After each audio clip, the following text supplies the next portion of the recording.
Hello guys, I got a little bit of time, so I decided I would record a live narration for you guys. Today, I'm going to narrate for you 12 minutes. Not for 12 minutes, the story, 12 minutes.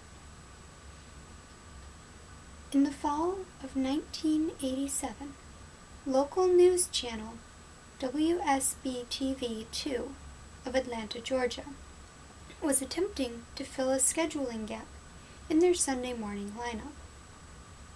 After a few solicitations by local business owners, they decided to allow the young Reverend Marley Satches to take the available hour block to do a religiously themed show. It premiered October 18th with little promotion. The show was standard religious fare and consisted of the Reverend sitting in a simple chair, reading passages from the Bible to the camera and discussing their interpretation and significance to our modern-day, day-to-day life. The show received a reasonable number of viewers and continued to be shown into early December. It was then that the studio began to receive extremely strange complaints from viewers of Words of Light with the Reverend Marley Satches. The calls were from women, and women only, who vaguely referred to uncomfortable feelings they had at very specific intervals during the program. They described feelings of nausea, back pain, dizziness, and blurred vision. These callers, for no discernible reason, were convinced that it was the viewing of this program that was causing these symptoms. It was later determined, after 3 weeks of complaints, that these feelings were happening at roughly 12-minute intervals during the course of the program. The small studio staff checked all recording equipment, both audio and video, and found nothing faulty. When the Reverend was made aware of these incidences, he merely shrugged and stated cryptically that some can't handle the voice of God. The head of the studio, at a loss to explain the cause of these complaints, decided to continue running the program. By February, viewership had dropped sharply, and it was decided to pull the plug on the show. The studio head figured it would be more prudent to spend as much time as possible on the news story that had the other local news networks abuzz: the miscarriage epidemic. Starting sometime in November, the number of healthy, pregnant women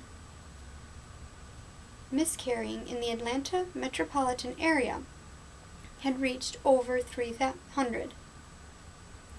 The CDC could find no discernible cause for the terrifying occurrence. The Reverend took the show's cancellation with what could only be described as abject indifference. When informed, he made no protest, merely nodded, almost knowingly. He left the studio after the last episode was filmed without so much as a word and dropped off the face of the earth. No one ever heard from him again. Not his former congregation or any member of the church. The studio moved on, filling the slot with an infomercial, and continued to concentrate on the miscarriage story. A year and a half later, an intern at the WSB studios discovered the tapes of the Words of Light and began going through them in an attempt to find stock footage for an upcoming piece the station was doing on the impact religion had on the city. The Atlanta incident, as the miscarriage epidemic became known to medical journals, petered out 3 months after the studio canceled Reverend Satch's show, and had already begun to fade from the public consciousnesses. As the intern went through the tapes, he accidentally made a disturbing discovery about the footage. While attempting to stop one recording at 10 minutes 45 seconds, he mistakenly jammed down the fast-forward button. And while the footage whizzed by, he attempted to pry up the button with a screwdriver. Just as he succeeded, the tape stopped at 32 minutes, 1 second. The intern fell out of his chair when he looked up at what was frozen on the screen. The image of a badly decomposed, severed head filling up the entire frame.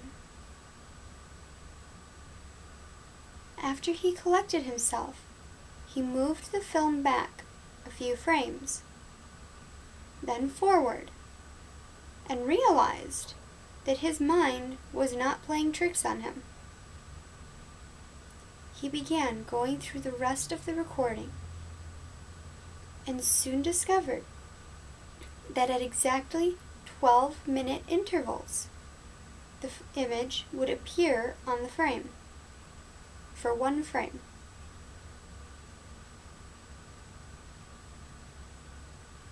Thinking it some practical joke being played on the new guy, he presented it to one of the film technicians, ready to be mocked. The technician was just as puzzled as him. No one had touched the footage since the cancellation of the show.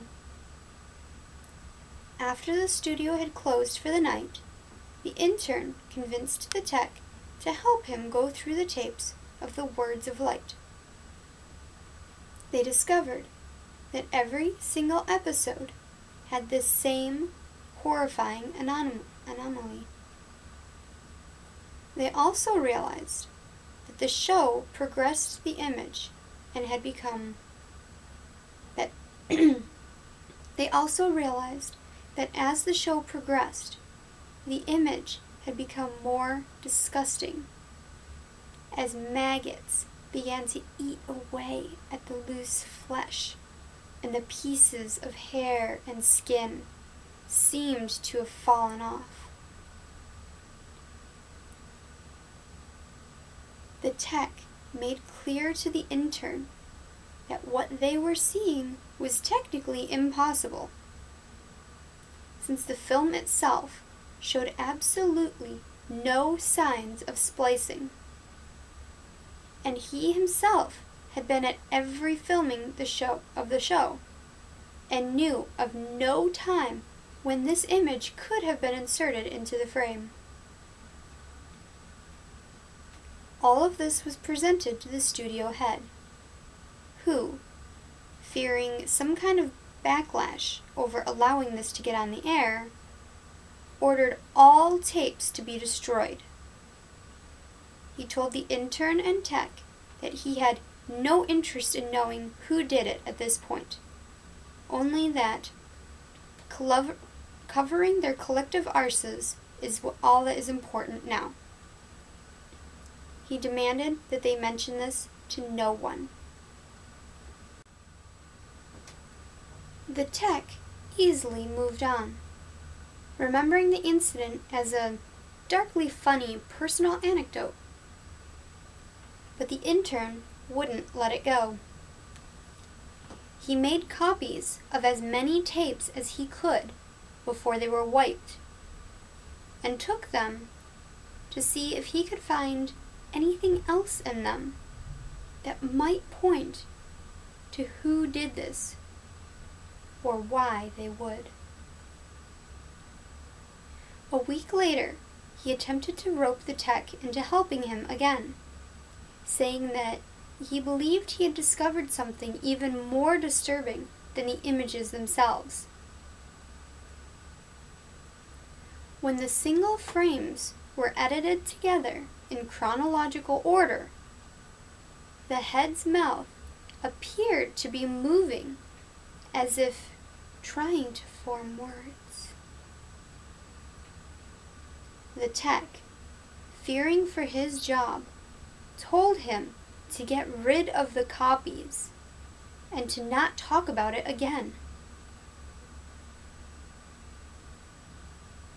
A week later, the police responded to a 911 call made by an elderly woman in one of the Atlanta suburbs at dusk. She had heard horrible noises coming from her next-door neighbor's house, where a young couple lived. She told the emergency responder that the wife was pregnant and that she was terrified that something had happened. When the officers arrived on the scene 20 minutes later, they found no lights on in the windows, and the front door was ajar. They moved in slowly and made their way into the living room. Inside, they found a young woman, dead, with her abdomen slashed open. The wound was jagged, and a trail of blood led from the body to the couch on the far end of the room. There sat her husband, the studio intern, naked, the corpse of his unborn child dying at his feet.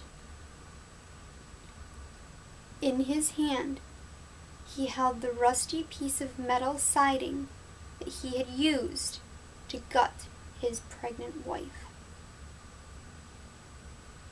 The television was on and playing an 18-second loop of silent footage of a decomposing head mouthing some unintelligible words. The story at the police precinct to this day goes that the intern kept saying under his breath, over and over again, as they led him away, "The light of God calls them. The light of God calls them."